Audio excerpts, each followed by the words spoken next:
chose de centre déjà.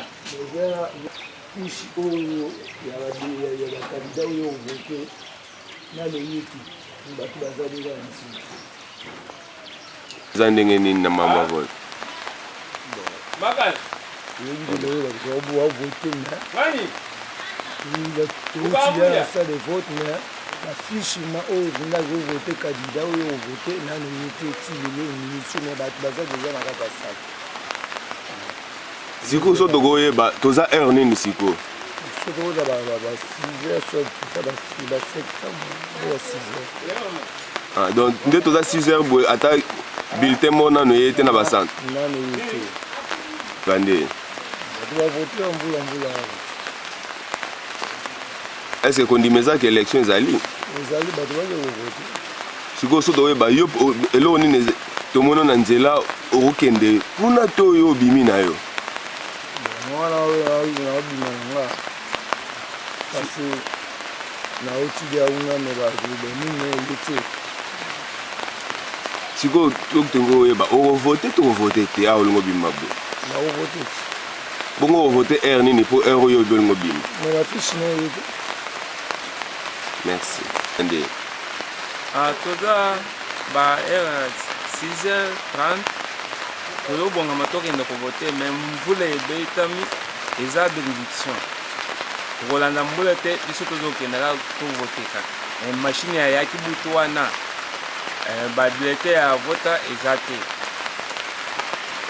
sikoyo so tokoki koyeba yo kandida na yo mpo lelo aso mokolo kobomba te kandida na yo kovote eza nani nakovote ka Félix Tshilombo biso tokende ka centre de vote wana okozela ba chef de centre bafungula kaka biso tovote kaka merci mbote mama sikoyo tomoni oyo na se ya mbula lelo eza mokolo ya élection tokoki koyeba ozosala nini na sa mbula na sambo esengo eza nano mpo mbula ebeta te ngai naokende maponani lelo nde lelo bani to nde bon mouvement moko na tomoni te tozozela nanu mbula yango mpe nde ezobanda eza nango boye tozela soki esuka nde mais mouvement eza te bacentre mpena tomoni afungwama te te na mokolo lelo papa esi eyebana nango ata bebe abotami lelo ata aza na kati ya libumu makila na ye ezoningana eyebani ki kandida na biso ya lelo aza kabo chiffre ya délivrance kabo mbula nde ezobeta boye na chiffre bokangolami ya solosolo merci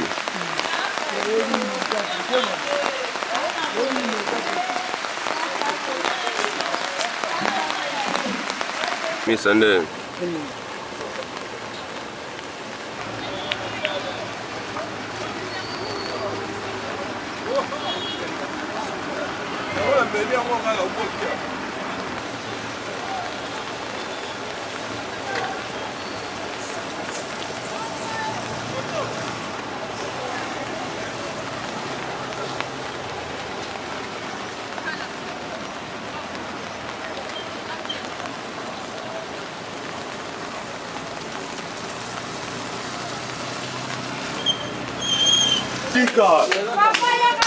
bafona biso eke bachata fie tokoyi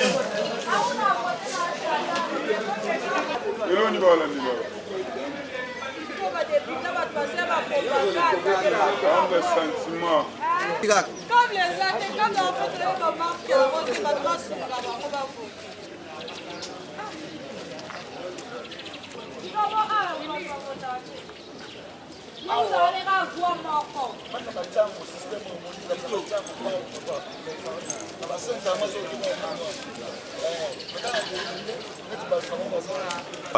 toza veni Mumbele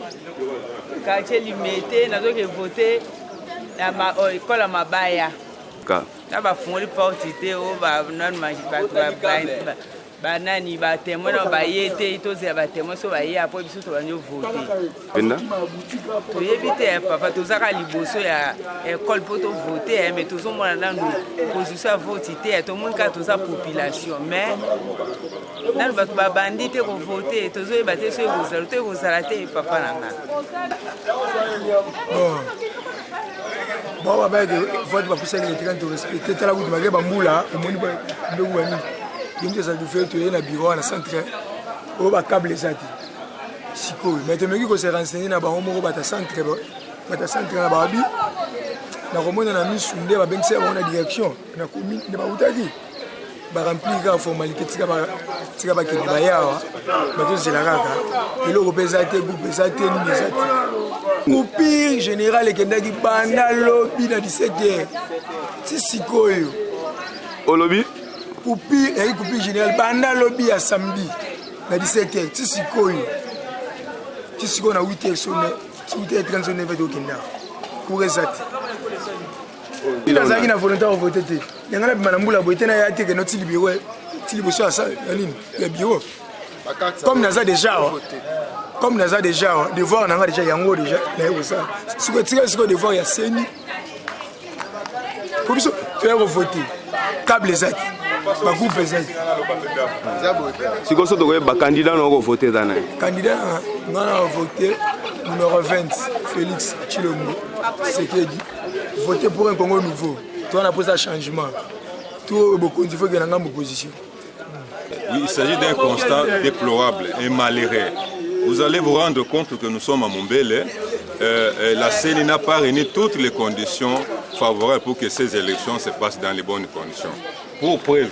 nous sommes là, depuis que nous sommes réveillés, nous sommes à 7h, il est 8h là, aucun dispositif n'a été mis en place là. Vous allez voir qu'au niveau du bureau là-bas, il n'y a pas de câbles pour les ordinateurs et nous souffrons aussi d'un problème du courant. Et le bureau de vote n'a pas un groupe électrogène. Comment allons-nous voter alors que tous ces conditions ne sont pas réunies? Et de faire notre choix légitime.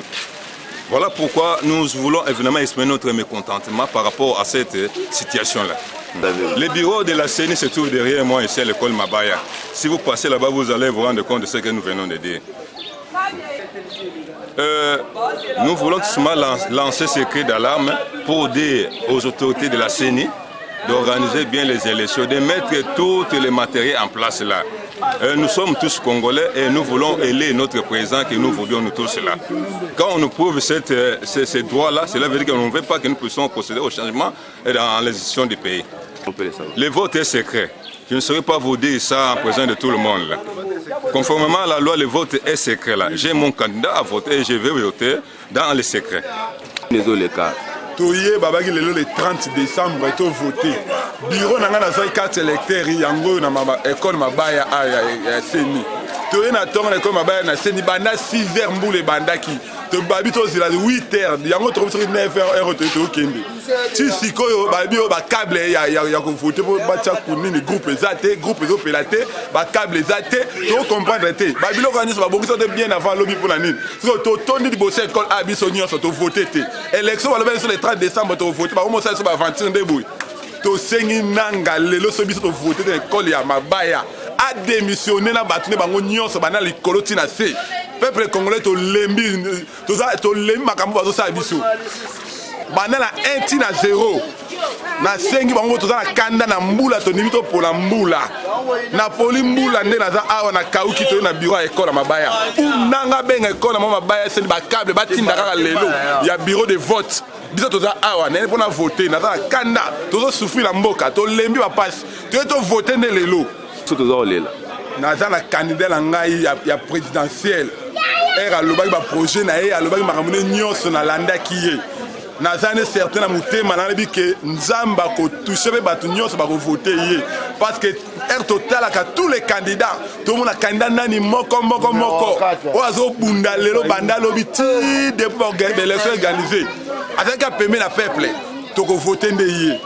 candidat nga secret ba o nzambe mo pa yebi ko bima la présidence mais vote biso de lelo nga pour la voter mutu nga to so na école Mabaya na sengi nanga benga bango na école Mabaya awa ba tuni basaka a benga ba po nini ba câble yete ba voter te pona nini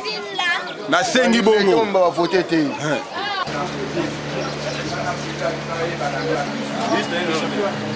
Oh, salut Missa, ça va?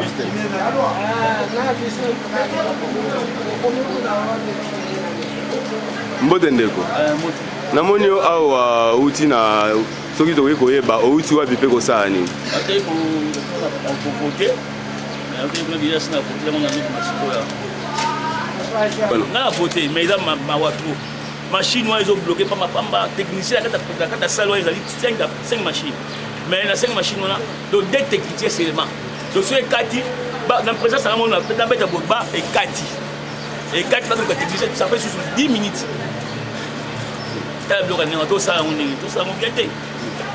ya ba voter c'est bon si malanga tu vas voter là peut-être déjà 6 heures déjà 6 heures 12 heures et demie voilà moi ni que tu dois voter à 12 heures parce que là le chauffeur on pas voter na voter numéro 4 Bolobi 4 numéro 4 numéro 4 ba to ba numéro 4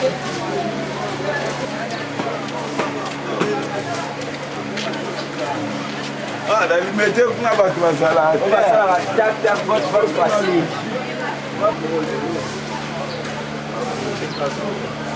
On va poser ça au fond. Na kuna na voter na mama ya bana lise ye na note tozo la ka obozo ngaka ka de kula biso za pena pena angwa na toyo ko so me za na frontière ko voter bien ndeko lobini ba ça le voter la liste za to ça ali voter mais ba lu bi ba lise ye na note angwa na tozo na ndako bozo za pena pena Siko ça bête mais ça sérieux no ko voter ça sérieux ko bule za lite mine ya lite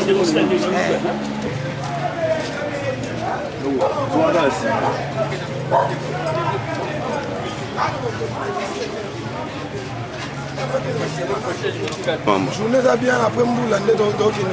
vote mbula esili mpe nayokende ovote mais namoni ovote na sikoyo akena na dame après odame nde sikoyo nake ovote e machine ya bloke te batie bagroupe batikaka complicateur pamba bamata bakita élection ezali tovote lelo oyokende ovote oyoka biyokayoka te nga naokende kovote. tosepeli tourne baorganiser baélection mais voilà la conséquence mbula ebeti banda tongo sikoyo tolanda 10 heures topoli tokoti bapotopoto mpona oya na bureau tokoba na bureau awa na Kinshasa fiche liste ya bato eza te bacable eza te. Vous vous imaginez qu'à 7 heures à 10 heures les bureaux ne sont pas encore ouverts. Bon baloba ke problème eza mosusu tala susu problème eza bango moko liste eza te liste baaffichaka même une semaine avant on doit afficher les listes. En plus de cela, il y a un câble à connexion, il y a machine, il y a un courant exaté. Donc on doit attendre jusqu'à l'après-midi. Et bon, on va aller rembourser un délai. Pour que chef à centre qui est localiste, est-ce que c'est normal? Ça dit qu'on a besoin d'organiser l'élection. Ou bien on va organiser on dit après on attaque la carte de ville à Kinshasa. Bon intérieur les andés. La carte de ville à Kinshasa c'est ça bon. Héros 10 heures. Liste exatée, câble exaté. Impossible.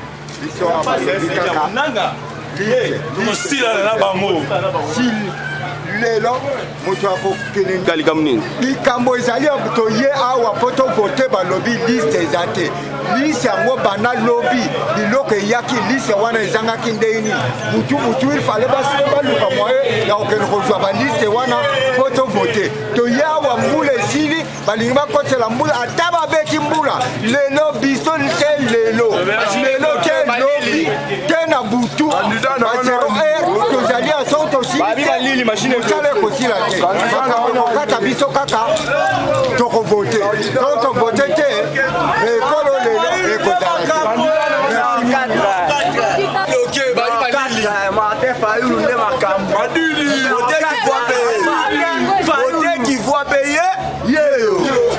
siko toyeba mote qui voit yo ozokende vote nani na vote numéro 13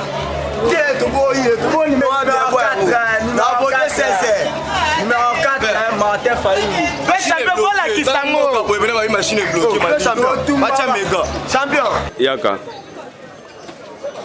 mbote papa mbote namoni yo awa na nzela lelo toza mokolo maponami outi wapi mpe ezoleka ndenge nini nauti kovote deja nauti kovote utile nakovote médiocrité sikoyo toyeba bino mbouti yo deja so vote mpo tozoka makambo etobambele nini ezoleka kuna na bacentre wana machine yango ezokale machine moko mosusu ezalaki câble ezalaki te bake câble na machine mosusu wana baye bati câble yango ebeni kosala mais nsima na ngai ekale lisusu natika yango ekale boso machine esali normalement ekoleka na kimia nde nakie na vote namoni vraimen ke ezosala nango ezosala bien bato mpe bazala bango calme bakosala bien le baka yo ko pesa mobulu baka ba nde machine zo calé ba tu ba peut-être mike ba chama makele wana mais ele kana ka dinga bouger ce que le corps zolo bouger ma boca voilà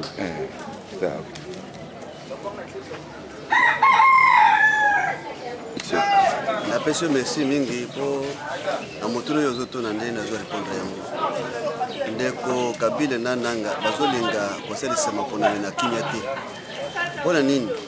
balobaki ke bakofongola bureau de vote de 5h30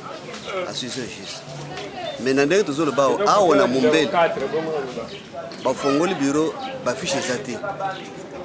ti sikoyo bafishe eza te bato wana bakovote ndenge nini après ce que bazoloba ke soki 17h30 à 18h ekoki il faut bakanga mais jusqu'alors nani bavote te nani bafongoli ata eloko moko te bisika mosusu bagroupe ezopelepe te bakanga biso courant depuis lobby tala ero courant ezoya c'est-à-dire que Kabila na nanga bazali na poste ya kosalisa élection te candidat na ngai eyebani même ata epa nzambe eyebani azali numéro 20 oyo azolinga atia kimia na kati ya mboka naza mosusu te candidat na ngai azali même ata maya komela azande moko na maya komela candidat na ngai azali numéro 20 Félix Tshisekedi oyo ngai nazali ko voter pour que mbongama ya mboka ezala changement ya mboka ezala masolo nyonso tu oyo yebike ezali ya mikatatano emona na polele en dehors de cela naza na candidat mosusu te amapona bazobangisa biso bamilitaire wana bazoya ko déranger bapopulation mpo babanga mais papa tosi tokufi moyen tozanga moyen ya kopoleza te bamilitaire bazala te biso tozokende kovote oyo ya kolinga aluka siko desordre epai bamilitaire en tout cas akomona yango même ata ya Moïse ntango azolongola bana ya Israel na kati ya Egypte bato bakufaki lelo soki bakongole bakufaki mpo bamonaka bonheur problème moko ya mabe eza te